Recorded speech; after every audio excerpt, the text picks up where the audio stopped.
a platform for innovation in the classroom. How many folks came to the previous session? I was going to say if it was closer to 80 or 90%, I would skip the little preamble, but I do want to introduce what wikis are and talk a little bit about that, so I give some context to Jutta, who's here to talk about one of her German classes, and then I'm going to also take you through a couple of other examples of wikis as innovation platforms. My name is Daniel Beeby, and I'm an Associate Director at the Center for New Media Teaching and Learning. I also work with faculty members on Courseworks sites, on wikis, and a lot of the websites that we have set up is what we call our sort of services work. It's sort of the day-to-day work that we do with faculty members with their teaching in the classroom and using systems like Courseworks or wikis or a myriad of other tools that are available out on the web, like Google Docs or Flickr or any number of tools that are available to faculty members to use in their teaching. And thank you for that little sign there. If you can't hear me, this works really well. In fall 2008, CCNMTL worked with a company out in California to launch wikispaces.columbia.edu. And sorry, I'm going to just jump forward here. And a wiki is essentially, in Hawaiian, wiki means quick or fast or informal. And it's a way of sort of thinking about the web as a collaborative, two-way street. A wiki is sort of characterized by the big edit button at the top of the page, and anybody who can visit the page essentially can edit it and make changes to it. CCNMTL worked with Wikispaces to start this service in fall 2008. Thousands of students and faculty members have used hundreds of websites, and it has been a pretty good success. And one of the reasons is that it fits into so many different curricula, and we'll take a look at some of the innovations that we have experienced over the past year. As I mentioned before, Jutta has a couple of exercises that she did with her German students in a German class, and I'm going to show a couple of other types of experiences, multimedia essays, for example, using a wiki to organize and highlight student work. We'll also take a look at a little bit of what we might call a fluid curriculum. That is a syllabus that's mapped out, but has some fluidity to it and has student input and feedback. And then we'll talk a little bit also about object analysis and using a wiki to sort of analyze and pull apart images. So before we jump into that, what is Web 2.0 and what is a wiki? Web 2.0 is essentially, the goal of it is collaboration, and I have these three quotes here, which may be a little bit hard to read, but basically it's facilitating creativity and collaboration among users. It's content that can be edited by anyone, anywhere. It's interaction, it's collaboration. And so when we think about a wiki, we think about one document with many authors. Anyone who visits a wiki page can simply, as I mentioned before, click that edit button, and we can see this in this image here, 3 people, 3 pens, 3 font colors, which have nothing to do with the way that the wiki actually looks, but the fact that 3 different people are sort of working on one document and editing it simultaneously and collaboratively. So a Wikispaces site is available for any course at Columbia. An instructor can log in to wikispaces.columbia.edu and activate Wiki for his or her course. They're very flexible. This could be used in a chemistry course to do lab reporting. It could be used in a Lit Hum course to do, I don't know, close reading exercises maybe, for anyone who came to the previous session and saw Derek's work. It could be used for anything in between. They're easy to use. Just like a word processor, there are the editing tools at the top of the page. You can insert multimedia easily, video, audio, text. And they are, by definition and in the way that they work, they're collaborative. Everybody's able to participate, and unlike systems like Courseworks, for example, there's a two-way street as opposed to a faculty member getting information out to students. Students can now contribute information as well. So without further ado, I'll hand it over to Jutta, and we'll talk a little bit about her German class. Thank you. Good morning. I'm Jutta Schmiers-Heller, and I'm in the Department of Germanic Languages at Columbia. And we apologize for sitting behind the table here, but it's awfully sunny over there, so we're a little bit blinded, so we decided to just stay here. I want to talk a little bit about how I used the wiki in an Intermediate 1 class of mine last semester. And it was 2 wikis actually that I want to highlight, and I think it'll show a little bit about the quotes that you just mentioned about creativity and about collaboration among students. The first wiki was quite at the beginning of the semester. Can't look there. It was about extreme traveling. And the second wiki was called Immigration America, and was somewhere in the middle of the semester. And neither of these wikis were ongoing projects that spread over the whole semester, but they were embedded in the unit that we were working with at the time. And so the first wiki, since it was our first foray into technology, was done almost entirely. It was prepped in the class, and there was a follow-up in class, but most of the work went on in the LRC, in the Language Resource Center, because I wanted to be there to help students. And the second wiki had more focus on students working from home, with less of coming together as a group, actually.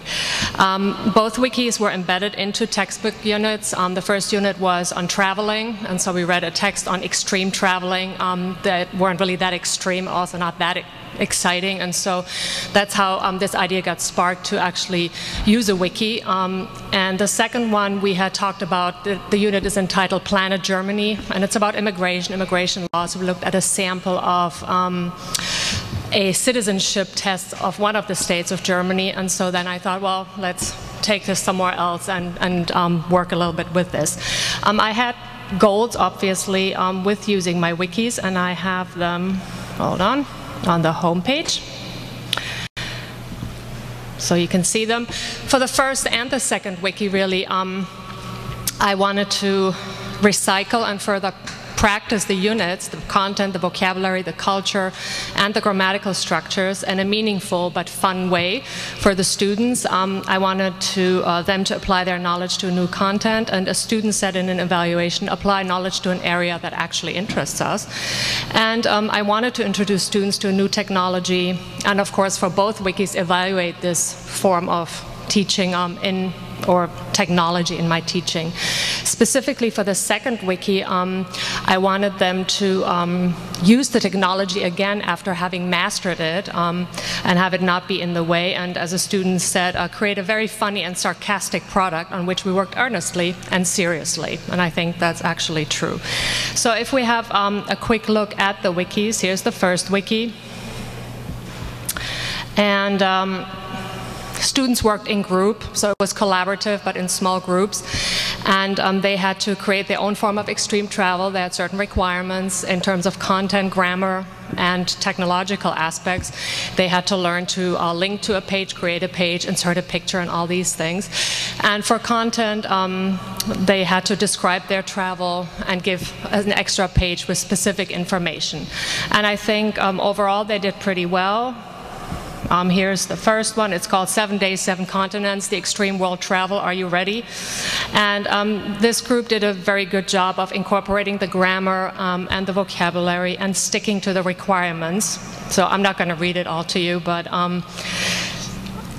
and at the end they had to add a page where they listed the most important information. And it's very basic, but that's exactly what I wanted. A challenge. One of the first challenges a little bit was some of the students, of course, are more technologically savvy than others, and so for the more technologically savvy, they seem to have a little bit of a difficulty reading instructions, and so they have a great wiki. They have text on a picture. Even I didn't know how to do that. They have a YouTube clip, you know, with the president of Mozambique. This one is called, you know, Mozambique, where you die slowly, and, you know, where people and animals fusion. And they have 3 extra pages. Oops, that's going a little faster than I thought. You know, but they don't have a page for the important information as I had asked. They do have the important information, but you have to find it after the quiz. Is Mozambique a good travel destination for me? So then all the way at the bottom, they do have the information. For those who thought it was a little bit more difficult, you can see technologically and also linguistically, you can see an example here where the text is very bare bones. You know, they have all the important stuff, but they also never made it to this extra page that they were supposed to create, because they were just much more challenged with reading the instruction, following the instructions, and applying the linguistic knowledge also to a new area. So there were areas for both of them.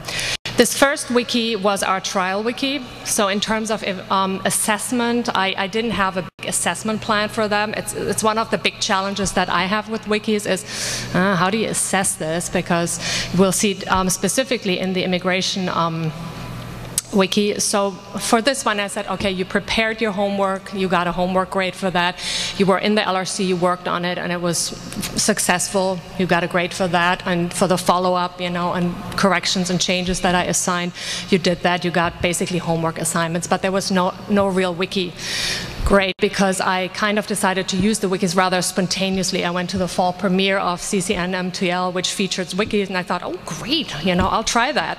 But I hadn't really provided for it in my syllabus.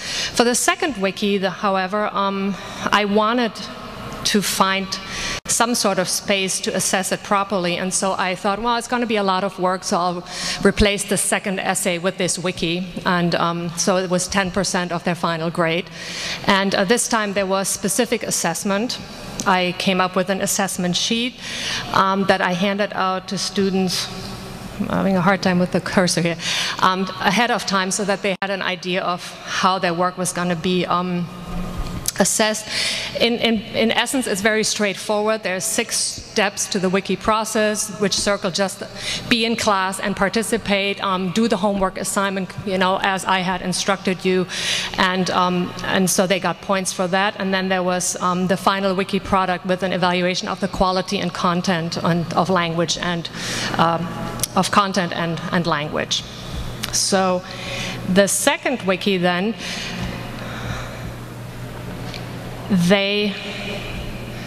I said they work more from home actually and not so much in the lab. And so what they had to do is I figured let's take it to an American context because most of my students were American and they'd learned a little bit about German immigration but really not that much. And German immigration law, well, as every immigration law, is pretty complex. And so I said, well, let's take it to the American context and say they're on the commission that have to rewrite the American citizenship test for the 5 Germans that don't speak English. So they had to write the German version of it. And they had to do an intro page and write either 3 questions, 3 answers, or 2 questions and 2 answers, and then work on the intro page. So they worked on it for, I think, 2 homework cycles. And then we met in the LRC and we noticed a couple of things. We noted the work, the website needed work. The intro page was chaotic. There were 3 contact addresses, 3 prices for how much the test costs, but not really anything that was unified. The question page was not bad. Most of the questions were there, but they were all mixed. There was no thematic unity, so they said we need to group the topics. And then the answer page definitely still needed work. A lot of the answers were missing, and so we made 4 groups. And 1 for the intro, 1 for the answer page, and 2 groups worked on the intro, on the question page.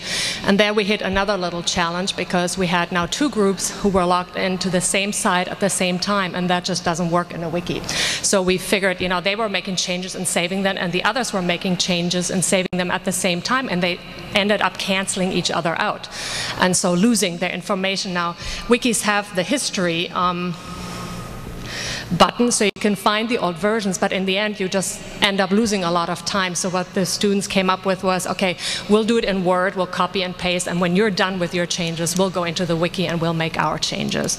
And so the final product is pretty sarcastic, we'll have to say. I mean, they had a lot of time, a lot of fun being pretty mean. So the test starts with, so you want to have American citizenship? Not so fast. You have to take our difficult and complex immigration test. We don't let the first best people enter the US. And then they have questions in all kinds of areas. The first one is, for example, in the classroom, the American students say the oath, but the oath has the phrase, under God. What do you think? Is that lawful? And so the answer is, America is a God-believing country. Even students have to believe in God. If you're not for God, you're not for Uncle Sam. So, and they just had a lot of fun with that. There's only 1 political question where they have to draw George Bush with crayons that they brought, and if he's handsome and patriotic, the answer is correct. So it's a lot about creativity and not always being serious about the content, but recycling at the same time, you know, all the information that they have. And so it is a meaningful, and it's what we call an imaginative activity. Overall, of course, I had mentioned in my goals that I wanted to evaluate the work with the wikis for my teaching. And for the first wiki, I gave my students a very detailed evaluation form with covering 4 general areas. The handout that I had given them, the technology, and the wiki as a collaborative writing tool. And overall, there were 13 questions in the wiki. These are the answers of my students, actually. And I could say overall, the feedback was pretty good. They liked the new technology. They said it was mess-free. There were no handwriting issues. It was more exciting and creative than the textbook, people said, and they could pick an area that they were actually interested in. There were voices of concern for some that were a little scared by the technology, and they felt it got in the way of the language at first, whereas other people said they spoke lots of German during the group work. But overall, I think even the ones who had trouble with the technology said, well, you know, now that we learned it, please, let's do more. For the second wiki, I evaluated a little bit differently. I need to see where I put it. I think I put it here. Nope. I just gave them 6 questions, and they had to answer those questions in the discussion forum and courseworks. So how did you like this version of the wiki? Most of them like working from home, but they all, in number 2, we did meet in the LRC and talked about the wiki in class, how important it is. They all acknowledged how important it was to come together and pull the project actually together. Did they think it was a good replacement for an essay? They said, some people said, well, you know, in an essay I would have written more and I would have learned more. And others said, well, you know, I like writing less because I could work more specifically on it and come up with a better product. Most of them liked the final product, and most students didn't have any other thoughts or comments as it is. So for me personally, as an evaluation, I think it was it's a positive experience. It's a meaningful way to practice a unit and its contents. I think it's valuable to introduce students to the new technology. The problems and challenges that I have is it's a lot of preparation before and afterwards, and you have to be aware of that. Especially with respect to assessment, that's still something that I struggle with. How do I really best assess it? If you look, for example, at the immigration essay. Overall, when you look in the history, you can see that the students made 194 changes in total.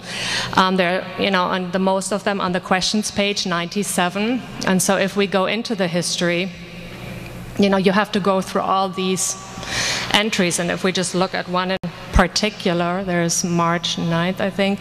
So if you go to this one, you'll see, okay, insert a text green, deleted text red, okay. Okay, so here you can see a student added her question. So that's good, I can look at that easy enough. And then I go to the entry above, and I scroll down, and I can see, okay, oh, nothing. Okay, so students just looked at the page but didn't make any changes, which is okay, but you always have to go in and out again to be able to find this information. And I'm going to show you one more history entry. And that is it's probably one of the other challenges that I've encountered. It's this one, I believe. At some point, I had asked them to go in just randomly, you know, look through the wiki and make grammar corrections. And so students did, and for the most part, they corrected it okay. And some things, of course, they weren't corrected okay. And that is one of the problems that students also had, that they said, yeah, the grammar thing, that was difficult. Incorporating it into the text, they felt difficult, and just going in and correcting it, they were very hesitant, of course, because they thought they were going to do it wrong. And to some extent, of course, they did. So grammar correction at this general level is very challenging, I think. And so what I've did also with this one and the other wiki is I went in and I extracted sample sentences that we worked on in class.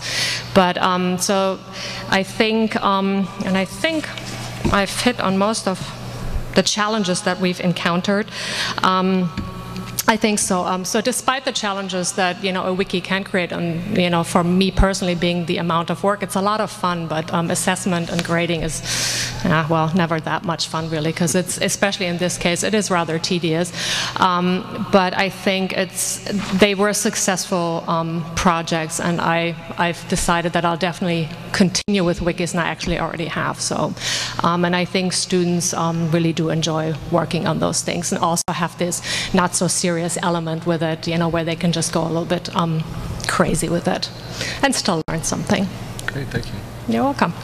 Well, we're going to take, I'm going to take about 15 minutes to show you a couple of other faculty members' wikis, and then we'll take some questions for Jutta, and I'll try to represent our other clients as best as I can.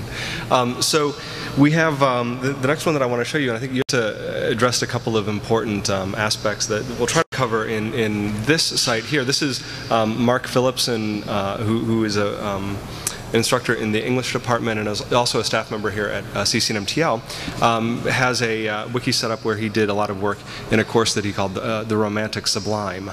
And one of the issues that Jutta touched on a moment ago was assessment, and how do you go about sort of collecting students' work and making sure that it's all accounted for. And Mark has done a lot of interesting things with this site, and what I want to point out is something that's maybe a little bit more technical, but it was an interesting way of using a wiki to collect student work. So we can see that he's got a whole bunch of pages here on authors: Blake, Burke, Byron. Looks like they're alphabetically ordered there at the bottom. But then he also has this weekly posting page. And when we go into the weekly posting page, we're going to see this weekly posting 1, which has a description of what the assignment entails, and then we have weekly posting 2, and below this we see a list of submitted weekly posting 2s, these WP2s, and we also see weekly posting 3, for example, and a list of submitted WP3s. And these are exercises that the students did all over the wiki, whether they were essays, whether they were annotations on a close reading on a text, but they turned in an assignment essentially, and we'll just take a look at one of these randomly. They turned in the assignment here by tagging it WP3. So it became their weekly posting for the class that session. And what Mark did was use that tag at the bottom of the page, in this case that LC2123, highlighted as her weekly posting. He was able to then basically take anything with that tag and feed it back into the weekly posting page. So these elements here, these submitted WP3s, aren't in this page. They're being brought into the page from the tag WP3 that everyone has used throughout the wiki. So if we think about this in terms of organizing information, it's not just about necessarily turning in assignments. It's a way for Mark to sort of keep an eye on what's going on inside the wiki. It's a way for students to turn in assignments, but it's also a way to organize information. So if students create pages that are thematic, for example, that have a specific theme or meaning, they can tag it not only as a weekly posting assignment, but also as family or as imagery or something else, and have then theme pages begin to emerge throughout the course of the semester. And so it's not only an administrative tool at that point, but can also become an organizational tool to help students find materials that they might want to use to write a paper, for example, or to develop, just sort of have themes develop and then appear at the end of the semester as fully formed ideas with a whole lot of information collected in one place. So the wiki, so when you think about innovative uses of wikis, this is, what I'm highlighting here is purely administrative, but there are ways to use these in sort of more interesting and thematic ways. One of the other things that Mark did, and this is sort of maybe a slightly more fun way to use the tagging system that's built into Wikispaces, is that when he located a piece of work from students that was particularly interesting, he tagged the bottom of that page himself with Hall of Fame. And students didn't get carried away with this and nominate themselves to the Hall of Fame, which they could have done. Mark did this as the instructor, but he basically would, in a reading that he liked or in a presentation that he liked, he would provide this Hall of Fame tag at the bottom of the page. And then that basically highlights it as this week's top posting or today's top posting from a student. So as he began to go through and assess and evaluate these things, he was also able to call out student work to their peers and show them an example of what a good posting was for that week for class discussion, or simply to sort of pat a student on the back. So another use of tags within a wiki to, again, organize information. The next site we're going to take a look at is this Mapping the African American Past site, and I'm going to just jump to the homepage for a moment, just to give you a little bit of context on this page. This is a companion site to a project that we did with a number of faculty members here. Professor Kelly Jones, though, developed this supplemental site where students could provide their own work. So the map site itself provides an annotated map of locations that are really significant to African American past in New York.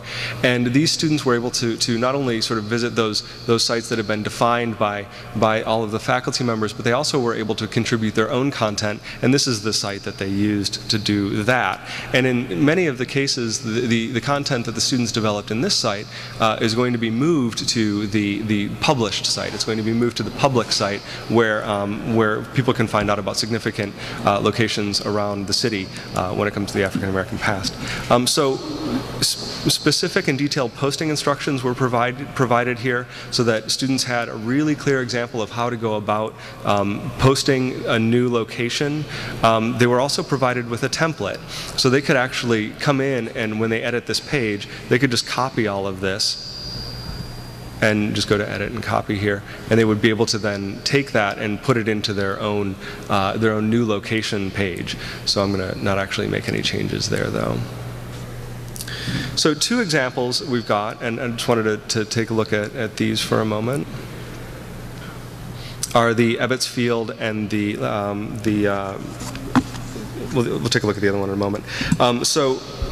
So when we take a look at this, we've got essentially what we have at this point is a multimedia essay, and this is what I'm showing you here, is that we've got the title, the template that the student used, and then we've got the images, in this case also video that a student has inserted into the page, and a map of the location of where Ebbets Field was located.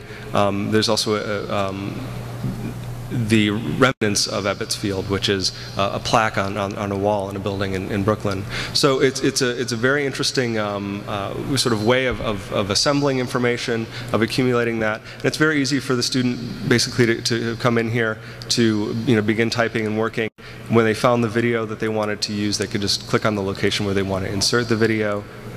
They can use the editing tools here that have information about how to go about embedding that video from Google Video right inside the page. So it's a pretty easy way to go about setting up a multimedia essay. Let's take a look at one of the other multimedia essays here. This is about the West India Day Parade, if I'm not mistaken, and the role of masks in African American history. And so this student here actually has taken photographs of interesting works and included herself here, maybe to give an idea of scale. I'm not sure how tall she is, but you get an idea of the size of the work there. And then she's got information about the parade. She again has a map with the location of the parade. If you zoom in, it takes you right to Eastern Parkway in Brooklyn. And then they show you a normal day on Eastern Parkway, and then the sort of aftermath of the parade as well. So it's a nice way to be able to sort of take text, images, and be able to sort of work these things together very, very easily. And as I mentioned before, these are going to be promoted to the official map site. Some of these writings that students have done, and become something that's for public consumption. A very similar sort of exercise that I want to show you next is the close analysis of an image, and I'm going to show you this one first. This is the analysis of of an image in Jane Gaines' historiography seminar, film course, and she had the students construct a page where they take and analyze an image from film history. So, for example, she has pages where she's highlighted women film pioneers, for example, and she's collected a series of images. And in this case, one of the images that she collected is this picture of Billy Rose and Cecil B. DeMille. And when you look at the image here, you get an idea of what's going on with the image. But then we have also this student analysis of this image, and that's where I want to take you next to get an idea of what this student did. So the student breaks the image down, right? Says this document and refers to the image and gives some evidence about what's going on inside the image. And then she also cites her sources and then breaks the image down. So she's actually taken small snippets of the image, pulled out individuals, and written about even this Wilford Buckland who's hiding behind the camera. She's pulled him out and done a real close analysis of this image for her class. One of the goals of one of Jane Gaines's goals was not only for her students to do a real close analysis, but also to sort of explore how this might be further researched, and that's in this essay as well, how the student would go about further researching it, and also all of the sources that she was able to dredge up when looking at this image, and what history she was able to draw out, but also where she would take it for further development. And the final site I want to show you, after sort of talking about these multimedia essays and these close analysis of images, is to talk a little bit about what might be called the fluid curriculum. And this is something that a lot of faculty members may not be up for. It's something when I talk with folks about how they might want to prepare their classes, maybe gives them a little bit of cold feet. But I'll just show it as an example of something that an instructor over at Barnard, this is Lisa Gordis, did with her students, and she basically handed control of the syllabus over to her students. She set up the broad outlines, and she set up the text that the students were going to read and prepare for class, but she assigned moderators, or she had the students actually choose the topics that they'd want to take a look at and become moderators. So we see that Rosa and Sarah and Sophie and Taylor have chosen sessions that they want to work on, and that they want to sort of present inside the classroom. So we'll take a look at this session on January 30th, and if we go back to the history here for a moment, I want to just show that there's a lot of work not only that's gone on with this page, but also we can go back to see what Lisa originally set up inside the page. So when we look at the original page, this is how it looked. Professor Gordis set up the readings, and she set up, basically set up the background for the students in the class. But then the student,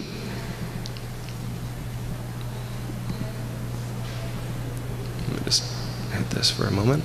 Then the student was able to basically go in and make several changes to the page, and other people did as well over the course of a couple of days there, and she provided a whole bunch of information for the class plan. So Sarah basically excerpted from the readings, she asks a whole bunch of questions at the bottom, and then they embedded a discussion from this wiki page itself right into the page. So we get questions, who is Calif's audience, we have a little bit of back and forth between students in the class, and this plays out not only inside the wiki page, but inside the classroom. Again, Professor Gordis is able to pull the discussion that happens inside the wiki and the student collaboration into the classroom. She told me a couple of anecdotes about how this worked in this class and in another class, and there were a couple that were particularly interesting. One was that the students, when they got into the classroom, had things to say to each other. Obviously, they had a pretty spirited conversation, and at one point the moderator really deferred to Professor Gordis on a topic, and the other student who asked the question sort of called her out. She said, "No, you're the moderator. Own this. Own the class session." And Professor Gordis really liked that as an example of the students sort of interacting with each other and also really expecting more, not only from themselves but from their peers. A short quote from her. She said, as you know, I'm interested in helping students take ownership of discussion without entirely abdicating. So she does acknowledge that this is a little bit of a challenge to sort of present something where students do take control. While I'm for empowering them, I do know things that they don't, and I think that the balance worked well here. So this role as the faculty member or as the instructor as facilitator really started to come out in her classroom, and she had a whole semester of experiences with that. Let's see if there's anything. I think that's about it as far as the tour of some really interesting uses of wikis. In Jutta's class, she's here to take your questions, as am I, to try to answer questions about the other examples that we saw here. But this is really just a cross-section of how hundreds of faculty members are using wikis in their teaching, whether for a very small specific assignment, which I think you pointed out was, you did a lot of other things and just sort of jumped into the wiki for a couple of exercises throughout the semester, or for sort of more sort of integrated into the entire semester and the whole curriculum. There's a whole range of things that you can do with these, and we wanted to sort of spur your interest and thoughts by showing you these examples. So are there questions or comments or concerns? And we'll wait for Ken with the microphone and take your question. Thank you. Hi. In general, I think the concept of the discussion and giving the kids or the students a chance outside of the classroom to have a discussion is really good. My concern is, have you at the center discussed acceptable use? Is there any discussion beforehand with students? Most of my experience is with middle and high school students, and I can see this as an opportunity for the anonymous slam that I think you see in a variety of ways of technology. So what are your thoughts on that? Right, the idea of sort of flaming another student. Well, in all of the situations we've discussed here, the students sign, essentially. Their name is on anything that they do. So that's one way to sort of encourage accountability. But did you experience that? Or how did you sort of deal or handle that? Did students have interactions like that maybe were a little bit? No, I think I've just been very lucky, and it's not been an issue at all, actually, at this point. But as I mentioned, all of the systems we've got have student signatures on there. So any change that's made, for example, has the student's uni along with it. That may encourage people to be a little bit more circumspect. Other questions? Ken will make his way over there.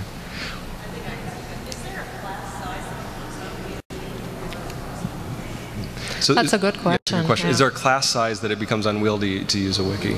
I've been very lucky to have fairly small classes, not exceeding 10, and I've seriously thought if I ever had a larger class, 16 and plus, I'm not sure that I would personally venture into it because, well, I don't know, it depends, but the more students, the more work it's going to be for you to monitor it, and I'm just frankly worried about being able to assess it properly because it is very time consuming.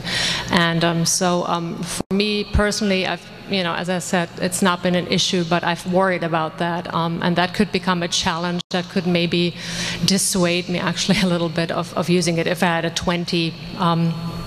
class of 20 students. However, with a smaller project, it might still be feasible, but I've been wondering, what do you do if you have an ongoing project and so many students? Maybe I don't know. Derek maybe can answer to that, because I don't know. I would probably be a little bit scared. Well, when we think about scale inside the wikis, the largest and probably most popular wiki, and I won't defend it as a great resource in every case, but the Wikipedia is got millions of authors, and so it's obvious that scale is possible. Inside a classroom, accountability, how to assess, those do become issues, and so one of the things that all wikis have is a recent changes area, so you can get an idea of what has happened inside a wiki page by just visiting it. Oh, I'll try to locate that, but well, the recent changes are right here. So you can get an idea of, this was used in the spring, but you get an idea of what's happened recently, so you could go in and try to assess things that way. But I think if you got into a course of 150 students, you'd want to really, you'd want to really carefully structure an assignment so that you broke students into groups. So Lila's class, for example, had groups of 4 or 5 students, and she had them broken up into 8, 10, 12 groups, and that's a good way to go about this as well. Yeah.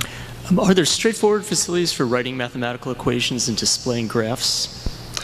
Displaying graphs, not so much. Images can be used within wiki spaces, but there are new tools that are coming into the system all the time. For displaying mathematical notations, it does handle MathML. Also, it handles LaTeX notations as pretty fluidly. This is, if we look at the suite of tools that are available to faculty members at Columbia University, this is really the only system that handles foreign languages, and if we want to consider the mathematical notations to be foreign languages to some extent, this is the only one that really handles them really well. So Russian 2-byte fonts in Asian languages as well, it handles all of these things well. Just to follow up on that, though, you wouldn't really be able to, say, give them a data set and have them show their analysis directly in the wiki. Somebody would have to do it outside, take a picture of it, and stick it in, something like that. That's a good question. There are all sorts of, if we go into just any, and I won't mess up Lisa's page here too much. You've got all sorts of types of information that you can put into a page. So the ability, for example, to drop a Google spreadsheet into a page is something that you could do. Now the analysis of those data would have to be done inside another system and sort of rendered here. So right, you'd run your numbers, you'd take a snapshot, and then essentially load it into the wiki. I don't want to propose that as a solution. I don't know exactly what it is you'd want to try to do. There are certain assignments where this is not the appropriate thing to use, and I think that we try to assess each assignment specifically, and in a lot of cases we wouldn't use this for certain assignments. Yeah.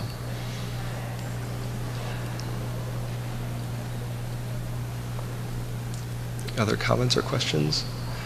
I'm being shown we've got one more up here, and then we'll.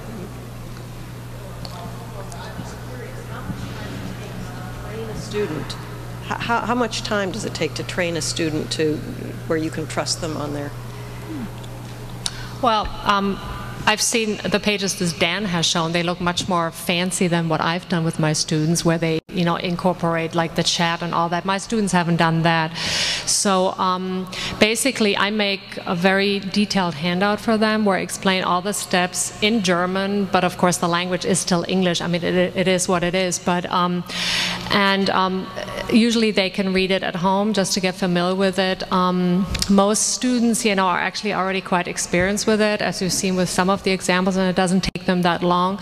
The ones who struggled a little bit more, it took them probably 75 minutes of the class to figure it out, and then when they came back, they had to maybe think about it again. But for the very basic stuff of creating a page, linking this page to another page, inserting a picture, making a hyperlink, and all these things, one class session, to lay down the foundation seemed actually to be enough in my specific case. So.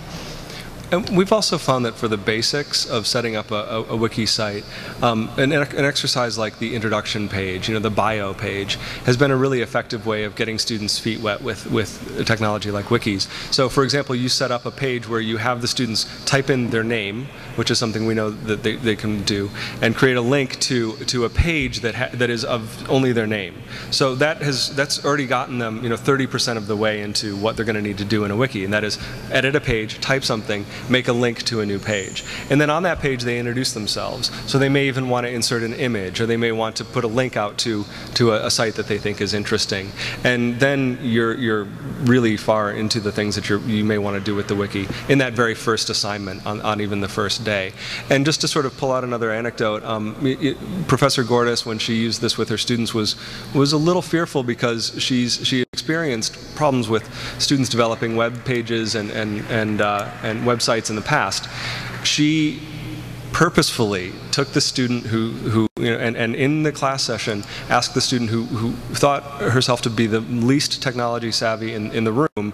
She had that person come up and edit the page and add a link to her name and do that work right inside the classroom and demonstrate it to her peers. So when she hit the submit button, she hit the save button, she said, that really wasn't so bad, and hopefully inspired her peers to be able to go do the same at home. As far as flexibility and ease of use go, this edit button at the top of the page is really it's a nice a nice way to introduce students to how to work with a wiki, and they get it pretty well. This seems like such an innovative language learning tool. I'm just wondering what languages are supported in wikis that you know of. Did you have any? I mean, it's Unicode, so it'll handle any language that you throw at it, basically. Yeah. Did you have any trouble with input or? No, not at all. Okay. All right. Well, thank you, folks, for coming in today. I want to just point out. Sorry, is it? Oh, sorry. I wanted to. My colleague is flashing me the evaluation page. We have one more question. I'm sorry. Let's do one more question. Yeah, we've had trouble with the navigation of the pages. It's clunky and it's easy to lose material on Wikispaces. I was wondering how the tag cloud development was coming. Give me that again, the tag cloud development? Yeah, okay. In terms of implementing it. And then the other problem that we've had is that as people are entering information, if they don't tag as they go along and learn tagging, then you can't, or at least last year, you couldn't put in a tag cloud ex post facto once the pages were created. Right. Okay. So one of the things as far as tagging goes, with Mark's class, for example, where the students tag something WP3 or he tagged something Hall of Fame, there's a cumulative effort that happens over the course of the semester, and getting tags into pages early is something that's really effective and helpful, because at the end of the semester you can reap the benefits of that, whether it's having categorized information into categories or themes. As far as going back and backdating that, it's hard to do. You've got to find every page that relates to industrialization and tag it industrialization. There are all sorts of tagging tools. Wikispaces uses RSS. So as far as visualizing, or as you mentioned, tag clouding these tags, there are all sorts of tools, and they don't need to be done inside Wikispaces. They can be done in other web service tools and then brought into a Wikispaces site. And I'd be curious to explore that with you. All right, great.